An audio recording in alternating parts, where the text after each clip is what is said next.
எரேமியா ஆகமம் அதிகாரம் 32.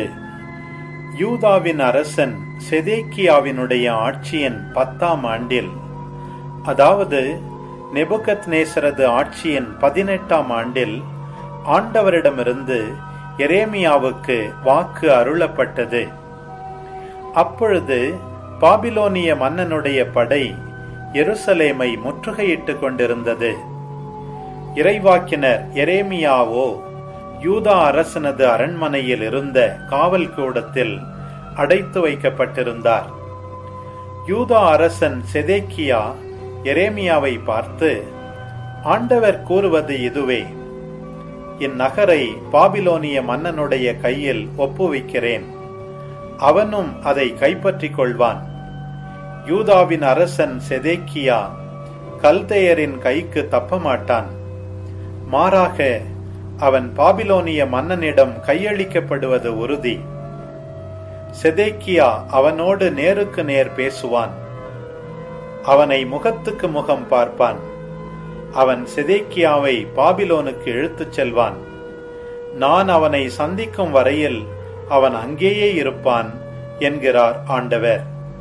மேலும் கல்தேயருக்கு எதிராக நீங்கள் போரிட்டாலும் வெற்றி பெற மாட்டீர்கள் என்று நீ இறைவாக்கு உரைத்தது ஏன் என்று சொல்லி அவரை சிறைப்படுத்தினான்.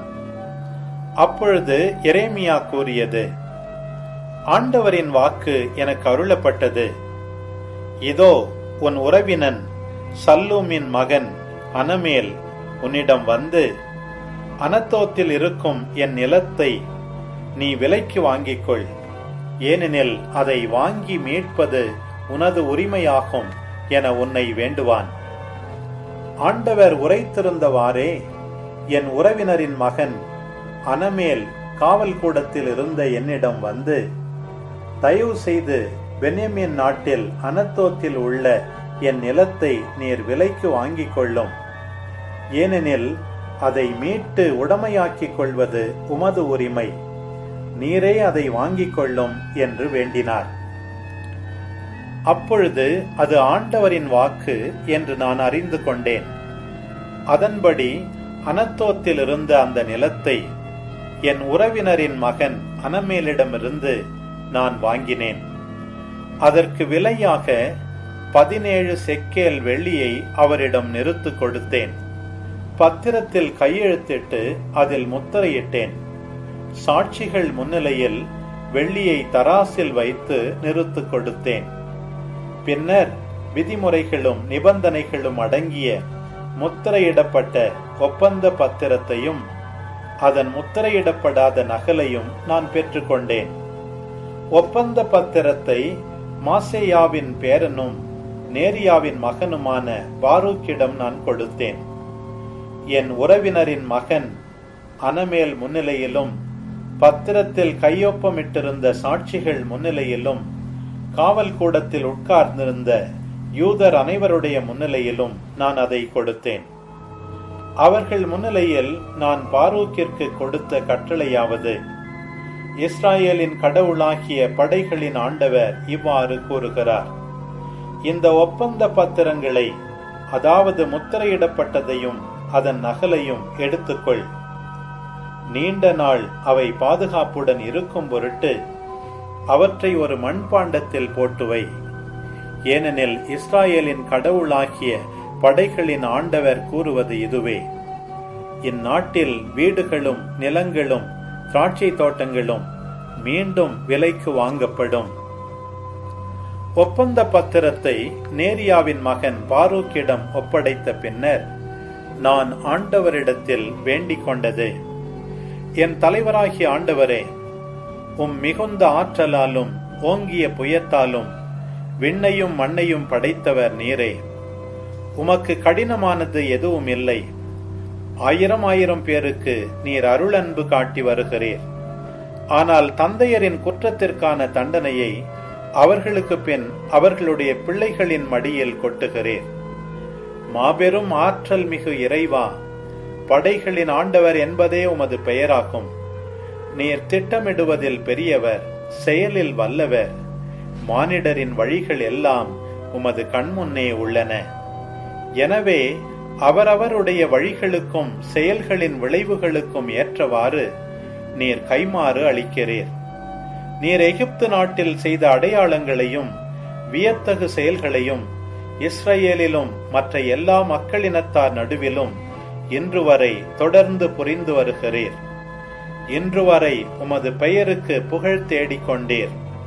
அடையாளங்கள் மற்றும் வியத்தகு செயல்களால் பேரச்சம் உண்டாக வலிமை மிகு கையோடும் ஓங்கிய புயத்தோடும் மக்கள் இஸ்ராயேலை எகிப்து நாட்டினின்று நீர் கூட்டிக் கொண்டு வந்தீர். அவர்களுடைய மூதாதையர்க்கு தருவதாக நீர் வாக்களித்திருந்த நாட்டை, பாலும் தேனும் வழிந்தோடும் இந்நாட்டை அவர்களுக்கு கொடுத்தீர். அவர்கள் வந்து அதை தங்கள் உடைமையாக்கிக் கொண்டார்கள். ஆனால் உம் குரலுக்கு செவி கொடுக்கவில்லை, உம் சட்டத்தையும் பின்பற்றவில்லை. நீர் கட்டளையிட்டிருந்த எதையுமே செய்யவில்லை. ஆதலால் இத்தீங்கு அனைத்தும் அவர்களுக்கு நேரிடச் செய்தீர். இதோ நகரை கைப்பற்றும் பொருட்டு முற்றுகை தளங்கள் எழுகின்றன. வாள், பஞ்சம், கொள்ளை நோய் காரணமாக நகரை எதிர்த்து போரிடும் கல்தேயர் அதை கைப்பற்றுவர். நீர் சொன்னது எல்லாம் இப்பொழுது நடந்தேறிவிட்டதை நீரே காண்கிறீர். ஓ தலைவராகிய ஆண்டவரே, நீர் என்னை பார்த்து வெள்ளியை விலையாக கொடுத்து உனக்கு நிலத்தை வாங்கிக்கொள், அதற்கு சாட்சிகளையும் வைத்துக்கொள் என்று சொல்கிறீரே. ஆனால் நகர் கல்தேயரின் கையில் ஏற்கனவே வீழ்ந்துவிட்டதே. பின்னர் ஆண்டவரின் வாக்கு எரேமியாவுக்கு அருளப்பட்டது. நானே ஆண்டவர், எல்லா மக்களுக்கும் கடவுள் நானே. அப்படி இருக்க எனக்கு கடினமானது எதுவும் உண்டோ? ஆதலால் ஆண்டவர் இவ்வாறு கூறுகிறார்: கல்தேயரிடமும் பாபிலோனிய மன்னன் நெபுக்கத்நேசரிடமும் இந்நகரை நான் கையளிப்பேன். அவனும் அதை கைப்பற்றிக் கொள்வான். இந்நகரை எதிர்த்து போரிடும் கல்தேயர் அதன் உள்ளே புகுந்து அதற்கு தீ வைப்பர். அதனோடு வீடுகளையும் தீக்கிரையாக்குவர். ஏனெனில் அந்த வீடுகளின் மேல் தளங்களில்தான் மக்கள் பாகாலுக்கு தூபம் காட்டினார்கள். வேற்று தெய்வங்களுக்கு நீர்ம படையல்களை படைத்தார்கள். இவ்வாறு அவர்கள் எனக்கு சினமூட்டினார்கள். இஸ்ரவேல் மக்களும் யூதா மக்களும் தங்கள் இளமை முதல் எனது திருமுன் தீமை ஒன்றையே செய்து வந்துள்ளார்கள். ஆம், இஸ்ரவேல் மக்கள் தங்கள் செயல்களால் எனக்கு சினமூட்டியதை தவிர வேறு எதுவும் செய்ததில்லை என்கிறார் ஆண்டவர். இந்நகர் கட்டியெழுப்பப்பட்டது முதல் இந்நாள் வரை என் சினத்திற்கும் சீற்றத்திற்கும் காரணமாயிருந்துள்ளது. எனவே நான் அதை என் திருமுன் நின்று அகற்றிவிடுவேன். ஏனெனில் இஸ்ரவேல் மக்களும் யூத மக்களும் தங்களது எல்லா தீச்செயல்கள் மூலம் எனக்கு சினமூட்டியுள்ளார்கள். அவர்களும் அவர்களுடைய அரசர், தலைவர், குருக்கள், இறைவாக்கினர், யூதா மக்கள், எருசலேம் வாழ் மக்கள் ஆகிய அனைவரும் இவ்வாறு செய்துள்ளார்கள். அவர்கள் தங்களது முகத்தை அல்ல, முதுகையே எனக்கு காட்டினார்கள். திரும்ப திரும்ப நான் அவர்களுக்கு கற்றுக் கொடுத்திருந்தும் அவர்கள் அதற்கு செவி கொடுக்கவும் இல்லை, அறிவுரையை ஏற்றுக்கொள்ளவும் இல்லை. எனது பெயர் விளங்கும் கோவிலை தீட்டுப்படுத்தும்படி தங்கள் அருவருப்பான சிலைகளை அதில் வைத்தனர். மோலேக்கு தெய்வத்துக்கு தங்கள் புதல்வர் புதல்வியரை தீயில் சுட்டெரிக்கும்படி பென் இன்னோம் பள்ளத்தாக்கில் பாகாலின் தொழுகை மேடுகளை எழுப்பினார்கள். இத்தகைய அருவருப்பான செயலை செய்வதன் மூலம் யூதா பாவத்தில் விழ வேண்டும் என்று நான் அவர்களுக்கு கட்டளையிடவில்லை. இது என் எண்ணத்தில் கூட எழவில்லை.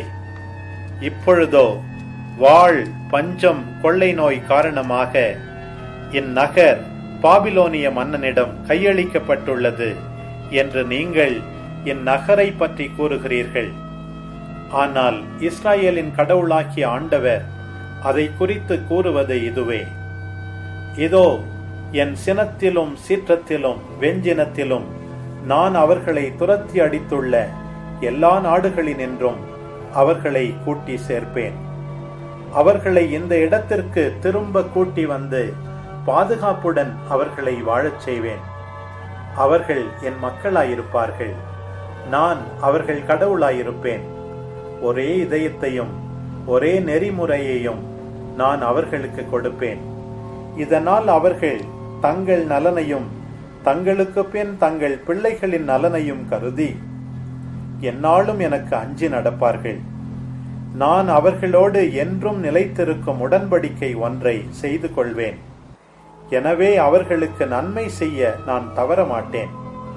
என்னை பற்றிய அச்சத்தை அவர்களது இதயத்தில் பதிய வைப்பேன். இதனால் அவர்கள் என்னை விட்டு விலகிச் செல்ல மாட்டார்கள். அவர்களுக்கு நன்மை புரிவதில் நான் மகிழ்ச்சி அடைவேன். என் முழு இதயத்தோடும் முழு உள்ளத்தோடும் அவர்களை நான் இந்நாட்டில் உறுதியாக நிலைநாட்டுவேன். ஏனெனில் ஆண்டவர் இவ்வாறு கூறுகிறார்: இத்தகைய பெரும் தீங்கு அனைத்தையும் இம்மக்கள் மீது வரச் செய்தது போலவே நான் அவர்களுக்கு அறிவித்திருக்கும் எல்லா நலன்களையும் அவர்களுக்கு வழங்குவேன். இது மனிதர்களோ விலங்குகளோ இல்லாத பாழடைந்த நாடு, இது கல்தேயரிடம் கையளிக்கப்பட்டுள்ள நாடு என்று எந்த நாட்டை பற்றி நீங்கள் கூறுகிறீர்களோ அந்த நாட்டில் நீங்கள் மீண்டும் விலைக்கு நிலங்களை வாங்குவீர்கள். வெள்ளியை விலைக்கு கொடுத்து நிலங்கள் வாங்குவர், அவற்றுக்கு பத்திரம் எழுதி முத்திரையிடுவர். இவை சாட்சிகள் முன்னிலையில் பென்யமீன் நாட்டிலும் எருசலேமின் சுற்றுப்புறங்களிலும் யூதாவின் நகர்களிலும் மலைப்பகுதியுள்ள நகர்களிலும் செபேலாவை சார்ந்த நகர்களிலும் நெகேபை சார்ந்த நகர்களிலும் நிகழும். ஏனெனில் அடிமைத்தனத்தினின்று நான் அவர்களை திரும்பி வரச் செய்வேன் என்கிறார் ஆண்டவர். யூதித்து ஆகமம் அதிகாரம் 1. ஒரு காலத்தில் நெபுகத்நேசர் மன்னன் நினிவே மாநகரில் அசீரியர்களை ஆண்டு வந்தான். அப்பொழுது எக்பத்தானாவில் அர்பகசாது அரசன் மேதியர் மீது ஆட்சி செலுத்தி வந்தான். அர்பகசாது எக்பத்தானாவை சுற்றிலும் 3 முழ பருமனும் 6 முழ நீளமுமான செதுக்கிய கற்களை கொண்டு 70 முழ உயரமும் 50 முழ அகலமும் உடைய மதில்களை எழுப்பினான். அதன் வாயில்கள் மேல் 100 முழ உயரம் கொண்ட காவல் மாடங்களை கட்டினான். அவற்றின் அடித்தளங்களை 60 முழ அகலத்தில் அமைத்தான். தன்னுடைய வலிமை மிகு படைகள் புறப்பட்டுச் செல்வதற்கும் காலாட்படை அணிவகுத்துச் செல்வதற்கும் வசதியாக 70 முழ உயரமும் 40 முழ அகலமும் கொண்ட வாயில்களை கட்டினான். நெபுகத்நேசர் மன்னன் தனது ஆட்சியின் 12ஆம் ஆண்டில் ராகாவு நகர எல்லையில் இருந்த பரந்த சமவெளியில் அர்பகசாது அரசனுக்கு எதிராக போர் தொடுத்தான். மலைவாழ் மக்கள் யூப்ரத்தீசு, திக்ரீசு, உதஸ்பு ஆகிய ஆறுகள் அருகே வாழ்ந்தோர், சமவெளியில் வாழ்ந்த ஏலாமியரின் அரசன் அரியோக்கு ஆகிய அனைவரும் நெபுகத்நேசருடன் சேர்ந்து கொண்டார்கள். இவ்வாறு பல மக்களினங்கள் கெலையூது மக்களின் படைகளோடு சேர்ந்து கொண்டன. பின்னர் அசீரிய மன்னன் நெபுகத்நேசர் பாரசீகத்தில் வாழ்ந்தோர் அனைவருக்கும், சிலிசியா, தமஸ்கு, லெபனோன், எதிர் லெபனோன் ஆகிய மேற்கு நாடுகளில் வாழ்ந்தோர் யாவருக்கும், கடற்கரை வாழ் மக்கள் எல்லாருக்கும், கர்மேல், கிளையாது, வட கலிலேயா, எஸ்திரலோன், பெரும் சமவெளியெங்கும் வாழ்ந்த மக்களினத்தார் எல்லாருக்கும், சமாரியாவிலும் அதன் நகர்களிலும் வாழ்ந்தோர் அனைவருக்கும், யோர்தானுக்கு மேற்கே எருசலேம், பாத்தேன், கெலூசு, காதேசு, எகிப்தின் எல்லையில் இருந்த ஓடை வரை வாழ்ந்தோருக்கும், தபீனா, ராம்சேசு, கோசேன் பகுதிகளின் மக்கள் எல்லாருக்கும், தானி, மெம்பிஸுக்கு அப்பால் எத்தியோப்பியாவின் எல்லை வரை எகிப்தில் வாழ்ந்த எல்லாருக்கும் தூது அனுப்பினான். ஆனால் இந்த நாடுகளில் வாழ்ந்தோர் யாருமே அசீரிய மன்னன் நெபுகத்நேசரின் சொல்லை பொருட்படுத்தவில்லை. அவனோடு சேர்ந்து போரிட முன்வரவில்லை. அவனுக்கு அவர்கள் அஞ்சவும் இல்லை. ஆனால் அவனை யாரோ ஒரு மனிதனாகவே கருதினார்கள். அவனுடைய தூதர்களையும் இழிவுபடுத்தி வெறுங்கையராய் திருப்பி அனுப்பினார்கள். ஆகவே இந்நாடுகள் அனைத்தின் மீதும் நெபுகத்நேசர் கடுஞ்சினம் கொண்டான். சிலிசியா, தமஸ்கு, சிரியா ஆகிய நாடுகள் அனைத்தையும் பழிவாங்கி மோவாபியர், அம்மோனியர், யூதேயர், எகிப்தியர் ஆகிய அனைவரையும் வாளுக்கு இரையாக்கப் போவதாக தன் அரியணை மீதும் அரசு மீதும் ஆணையிட்டான். இவ்வாறு மத்திய தரைக்கடல் முதல் பாரசீக வளைகுடா வரையிலும் வாழ்ந்த எல்லாரையும் அழிக்க கட்டளையிட்டான். நெபுகத்நேசர் தனது ஆட்சியின் 17ஆம் ஆண்டில் தன் படைகளை அர்பகசாது அரசனுக்கு எதிராக ஒன்று திரட்டினான். அவனோடு போரிட்டு வெற்றி பெற்று அவனுடைய காலாட்படை, குதிரைப்படை, தேர்ப்படை அனைத்தையும் முறியடித்தான். அவனுடைய நகர்களை கைப்பற்றிய பின் எக்பத்தனாவை வந்தடைந்தான். அதன் காவல் மாடங்களை கைப்பற்றி கடை வீதிகளில் புகுந்து கொள்ளையடித்து அதன் எழிலை சீர்குலைத்தான். மேலும் அவன் ராகாவு மலைப்பகுதியில் அர்பகசாதை பிடித்து தன் ஈட்டியால் குத்தி கொன்று அவனை முற்றிலும் அழித்தொழித்தான். பின்னர் தன்னோடு சேர்ந்து போரிட்ட மாபெரும் திரளான படை வீரர்களோடு நினிவேக்கு திரும்பி வந்தான்.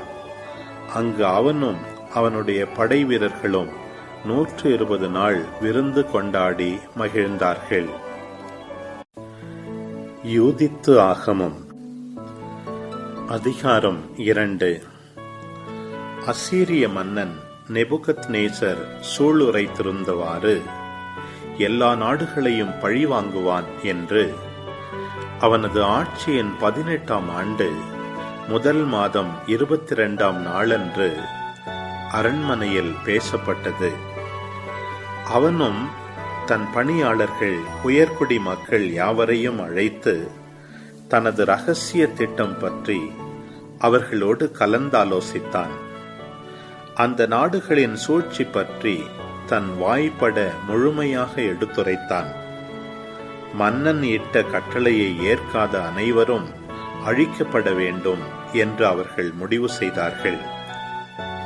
ஆலோசனை கூட்டத்தின் முடிவில் அசீரிய மன்னன் நெபுகத்நேசர் தன் படைத்தலைவனும் தனக்கு அடுத்த நிலையில் இருந்தவனுமான ஓலோபேரினை அழைத்து அவனை நோக்கி பின்வருமாறு கூறினான்.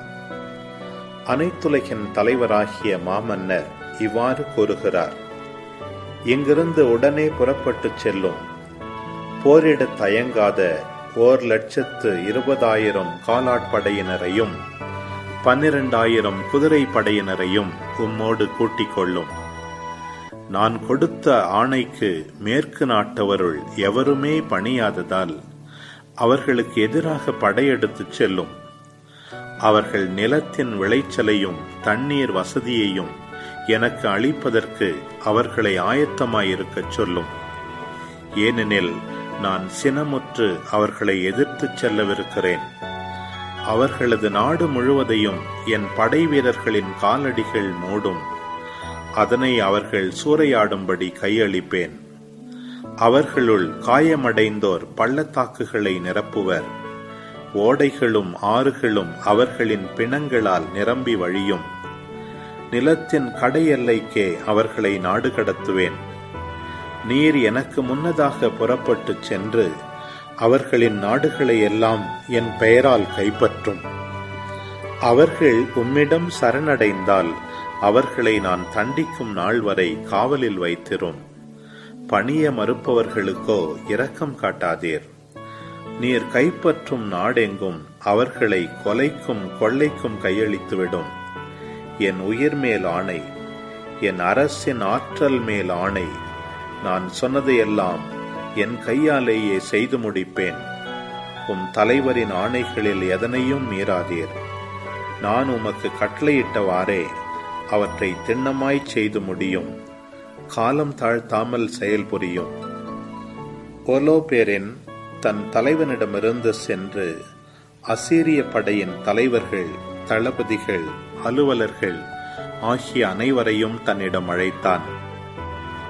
தலைவன் தனக்கு ஆணையிட்டபடி 1,20,000 தேர்ந்தெடுத்த வீரர்களையும் வில் வீரர்களான குதிரை படையினர் 12,000 பேரையும் திரட்டினான். பெரும் படை ஒன்று போர் தொடுக்கச் செல்லும் முறைப்படி அவர்களை அணிவகுக்கச் செய்தான்.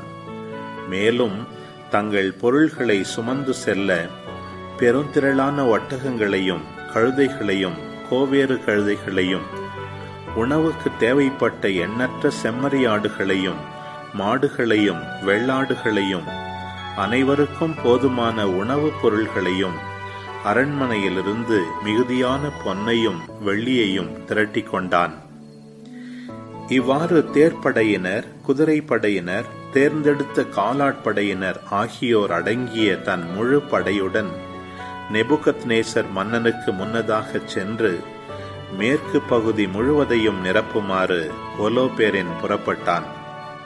அப்பொழுது பல இனங்களைச் சேர்ந்த எண்ணிலடங்காத பெரும் கூட்டம் ஒன்று வெட்டுக்கிளிகளின் திரள் போலும் நிலத்தின் புழுதி போலும் அவர்களோடு புறப்பட்டுச் சென்றது. அவர்கள் நினிவேயிலிருந்து புறப்பட்டு பெக்திலேது சமவெளியை நோக்கி 3 நாள் பயணம் சென்றார்கள். அதை தாண்டி மேல் சிலிசியாவுக்கு வடக்கே மலை அருகில் பாசறை அமைத்தார்கள். ஒலோபேரின் தன் காலாட்படை, குதிரைப்படை, தேர்ப்படை அடங்கிய முழு படையையும் அங்கிருந்து நடத்தி கொண்டு மலை நாட்டிற்குள் முன்னேறிச் சென்றான். வழியில் பூது, லூது என்னும் நகர்களை பாழ்படுத்திய பின் கெலையோன் நாட்டிற்கு தெற்கே பாலை நிலத்தின் ஓரத்தில் வாழ்ந்து வந்த ராசியர், இஸ்மவேலர் ஆகிய அனைவரையும் கொள்ளையடித்தான். யூப்ரத்தீசு கரை வழியாகச் சென்று மெசபொத்தோமியாவை கடந்து அப்ரோன் ஓடை முதல் கடல் வரை இருந்த அரண்சூழ் நகர்கள் அனைத்தையும் தரைமட்டமாக்கினான். மேலும் சிலிசியா நாட்டை அவன் கைப்பற்றி தன்னை எதிர்த்த யாவரையும் கொன்றான். பிறகு அரேபியாவிற்கு எதிரே இருந்த எப்பேத்தின் தென் எல்லையை அடைந்தான். மிதியானியர் யாவரையும் சுற்றி வளைத்து அவர்களின் கூடாரங்களை தீக்கிரையாக்கி ஆட்டுக்கொட்டில்களை கொள்ளையடித்தான். கோதுமை அறுவடை காலத்தில் அவன் தமஸ்கு சமவெளிக்கு இறங்கிச் சென்றான். அவர்களுடைய வயல்களுக்கு தீ வைத்தான். ஆடு மாடுகளை அழித்தான். நகர்களை சூறையாடினான். வயல்வெளிகளை பாழாக்கினான். இளைஞர்கள் அனைவரையும் வாளுக்கிரையாக்கினான். சீதோன், தீர், சூர், ஒக்கீனா, யாம்னியா ஆகிய கடலோர நகர்களில் வாழ்ந்தோர் யாவரும் அவனுக்கு அஞ்சி நடுங்கினர். அசோத்து, அஸ்கலோனில் வாழ்ந்தோரும் அவனுக்கு பெரிதும் அஞ்சினர்.